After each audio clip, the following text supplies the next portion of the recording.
Salut à tous, on se retrouve pour un nouveau tutoriel sous Scratch et aujourd'hui on va voir les apparences. Donc les apparences, contrairement à la précédente vidéo, sont très différentes des mouvements.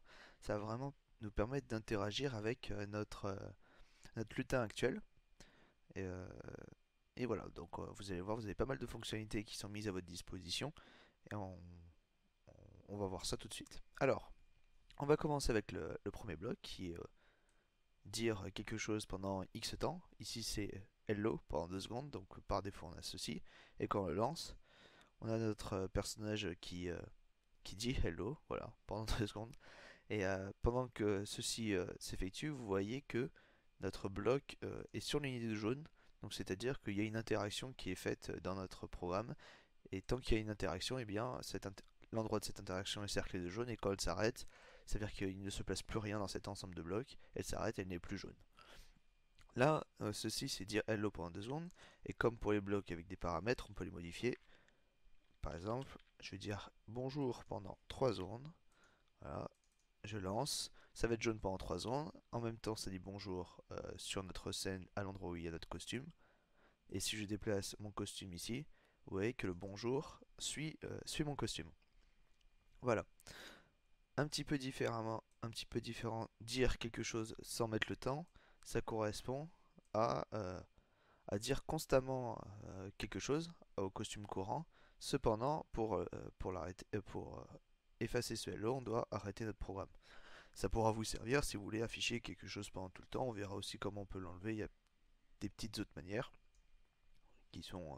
enfin, on verra, c'est pas très compliqué. Ensuite, on a pensé. Donc, la seule différence par rapport à dire, en fait, c'est la tête que la bulle a. Donc, regardez, je vais mettre bonjour pendant 3 secondes. Hop, on a bonjour pendant 3 secondes qui s'affiche comme ça. Et on a pensé bonjour pendant 3 secondes qui s'affiche comme ça. Voilà. Donc c'est juste la manière d'afficher la bulle qui est différente. Ça permet d'apporter un petit plus dans vos jeux vidéo. Si vous voulez commencer à faire quelque chose de RP, eh bien on aura des bulles différentes pour ajouter un petit plus. Et c'est exactement la même chose pour penser. C'est une bulle et pour l'arrêter, on doit arrêter notre programme. Voilà. Ensuite on a deux blocs qui permettent de montrer ou de cacher notre costume. Très simple à comprendre. Actuellement, notre costume il est visible et si on veut le cacher, on met caché. Voilà. Donc actuellement, on ne peut plus voir notre costume et si on veut le remontrer, on le remontre. Voilà, c'est aussi simple que ça. On va le mettre là, les deux, qui sont très simples à comprendre. Et si je mets les deux comme ça à la suite, c'est marrant, ça va tout le temps le montrer, vu que ça va cacher puis montrer instantanément. Et donc, on ne verra jamais cacher notre lutin. On va les mettre là pour s'en souvenir. Ensuite, on a le bloc basculer sur le costume qu'on veut en question. Donc, on a toute la liste de costumes qui sont mis à disposition ici. Donc là, on a par défaut basculé sur costume 2. Et ça nous propose costume 2, oula, je vais y arriver, costume 2, pardon, parce qu'il est disponible. Quand on va dans notre costume, on voit qu'on a deux costumes de disponibles. Voilà. Et si on retourne sur notre script et qu'on lance costume 2, hop, ça nous lance le costume 2. Et si on reclique, on est déjà sur costume 2, donc on ne peut pas le relancer. Si on veut retrouver notre costume précédent, on doit le sélectionner. Et on se retrouve sur costume 1. Toujours très simple à comprendre. Costume suivant, ça permet de boucler les costumes sur lesquels nous nous trouvons. Et par contre, là, on n'est pas obligé de revenir au premier costume, c'est-à-dire que si on se retrouve au tout dernier costume de notre liste, eh bien ça va retourner au premier et, euh, et ça nous permet de créer des petits mouvements. Voilà. Donc ça, ces deux-là, ils sont similaires et, euh, et, et donc ils nous permettent de basculer sur les costumes afin de créer des interactions sur notre scène. Par exemple, on a une personne qui est en train de parler, et tout d'un coup elle commence à s'énerver, et suivant la manip que vous faisiez, bah, vous pouvez basculer sur le costume de cette personne énervée, et ainsi créer du dynamisme à votre scène pour pas qu'elle soit trop triste et qu'il y ait tout le temps la même chose. Ensuite on a basculé sur l'arrière-plan, donc j'ai ajouté des petits arrière-plans pour que vous puissiez comprendre. Donc là il y a trois arrière-plans disponibles. Donc l'arrière-plan par défaut sur lequel nous nous trouvons, et j'en ai ajouté deux.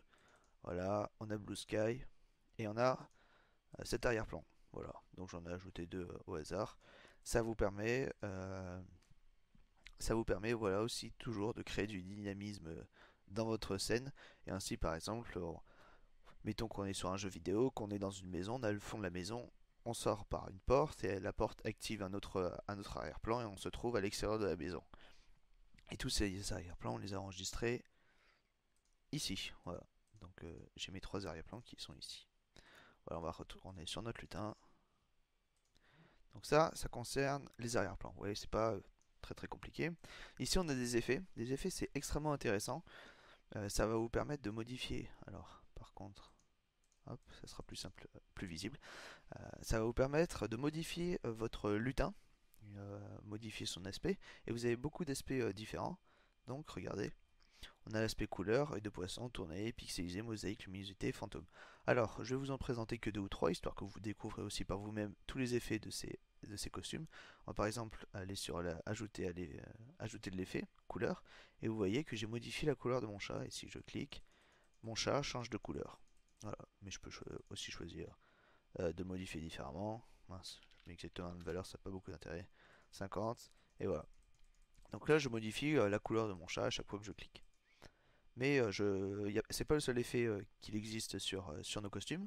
Par exemple, on va voir œil de poisson. Et œil de poisson, qu'est-ce que ça fait? Ça va grossir en fait notre costume. Regardez, pof, il est en train de grossir et il est en train de se déformer. Pour en montrer que un dernier, on va montrer l'effet fantôme qui va nous permettre de rendre de plus en plus invisible notre chat. Regardez, on le voit de moins en moins sur notre scène, mais il est toujours présent, hein. Donc regardez, je vais le cacher, il est plus là, et pourtant il est toujours présent avec tous ses effets. Et par contre, si je bascule sur le costume de... Hop, les costumes conservent les propriétés d'effets, contrairement au lutin. Donc si vous appliquez des effets graphiques sur un seul costume, ça les applique sur tous les costumes que vous aurez créés. C'est une petite chose importante à savoir. Voilà, donc ça c'est ajouter de l'effet, mais ça ajoute à chaque fois un effet supplémentaire comme si ça réalisait une boucle. C'est-à-dire qu'imaginons on a un ensemble de boîtes et à chaque fois ça la passe à la boîte suivante et quand ça arrive à la dernière ça revient à la première. Mais par exemple si on ne veut pas passer à la boîte 2 et qu'on veut passer directement à la boîte 3, il y a un autre bloc qui existe qui est mettre l'effet A.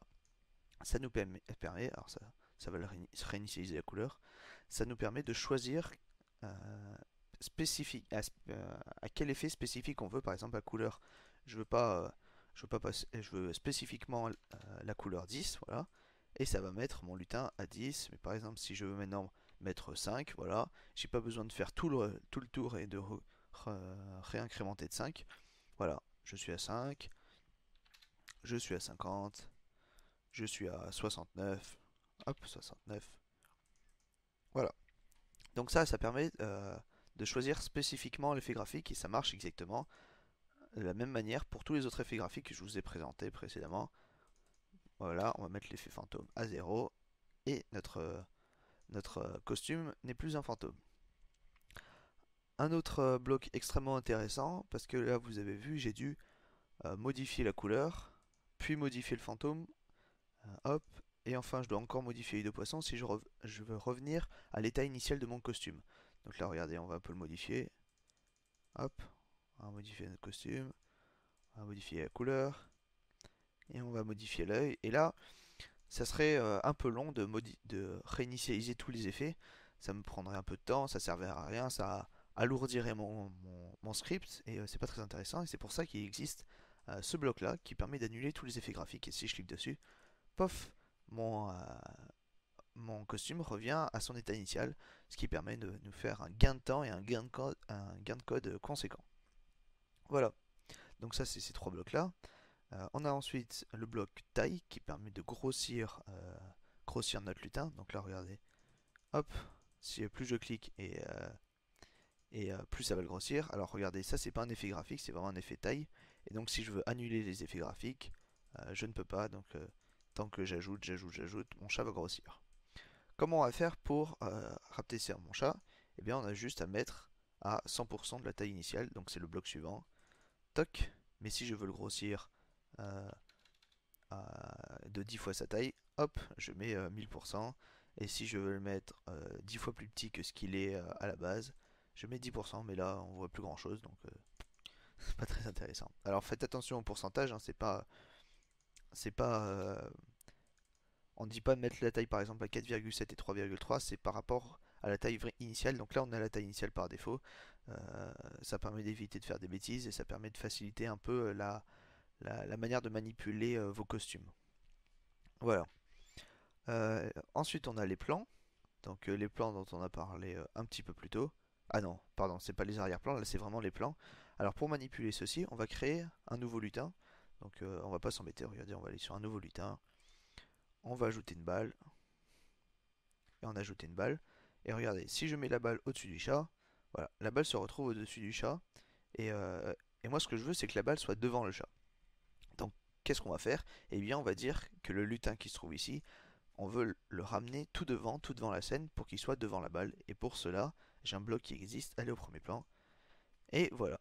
Et là, mon lutin se trouve au premier plan, et quoi que le déplacement que je fasse, la balle se retrouvera tout le temps derrière lui, ainsi que tous les autres lutins que j'aurai créés, ils se trouveront derrière notre chat parce que je l'aurai placé à l'arrière-plan. Par contre, maintenant, je veux placer euh, mon chat à l'arrière, et donc pour déplacer mon chat derrière le ballon, le nouveau bloc qui s'appelle déplacer de un plan à l'arrière, voilà. Et, euh, et donc ici, on déplace notre chat et, euh, et donc qui se retrouve à l'arrière. Alors ça sert quand vous exécutez le script. Comme vous venez de le voir, ce que je fais avec la souris, c'est que si je clique sur un objet particulier, c'est lui que ça va sélectionner par défaut, et donc c'est lui que je manipule, et c'est lui qui va se retrouver à l'avant. Donc ces deux blocs sont vraiment utiles si vous voulez rien manipuler avec votre souris à l'écran, c'est si tout le script est fait par lui-même. Et donc voilà. Donc, euh, donc on a deux blocs, celui qui permet de mettre à l'arrière-plan et celui qui permet de mettre dans un plan derrière. Et vous pouvez le mettre 5 plans derrière si vous avez 5 autres lutins, et vous le mettez tout derrière tous ces lutins. Voilà. Enfin, les trois blocs que l'on a en bas, donc si vous vous en rappelez, on a aussi coordonnées X et Y et direction quand on a vu les mouvements. Et là, c'est un peu la même chose, ça permet de nous donner des informations sur notre lutin courant. Donc notre lutin courant, d'abord on peut connaître le costume, c'est le costume 2 sur lequel on se trouve. Et si je bascule sur costume 1, vous voyez que ça se modifie en haut en mettant costume 1. Et voilà. Ensuite, on a une information pour nous donner le nom de l'arrière-plan. Donc le nom de l'arrière-plan s'appelle arrière-plan, mais si je le modifie, regardez, je vais modifier en haut à droite, et si vous regardez en haut à gauche, hop, ça me change en Blue Sky. Oui, c'est ça, Blue Sky. Donc ça me permet de me donner des informations. Alors ces informations, regardez. Alors je vais faire un rapide petite manip. Voilà. Si vous commencez à jouer et que vous avez toutes ces informations qui s'affichent à l'écran, ça serait pas très joli. Et donc ces informations-là sont utiles que quand vous commencez, que lorsque vous voulez manipuler des données. Euh, que quand vous êtes en train d'exécuter votre script pour que vous puissiez bien vous y retrouver et pas que vous vous embêtiez à savoir précisément, à déplacer, à devoir faire des tests pour savoir. C'est vraiment à titre informatif qu'on utilise ces blocs, et donc voilà, si vous exécutez un jeu, c'est inutile de les afficher. Donc ils sont vraiment là pour vous aider. Et enfin il y a la taille qui est la taille dans laquelle se trouve notre costume actuel. Voilà. C'est tout ce qu'on va voir sur les apparences. Euh, Vous avez vu, il y a beaucoup de blocs, et il y a aussi quelques blocs pour les arrière-plans. Euh, mais là, c'est quasiment la même chose. Vous pouvez regarder si vous en avez envie. Les plus importants sont,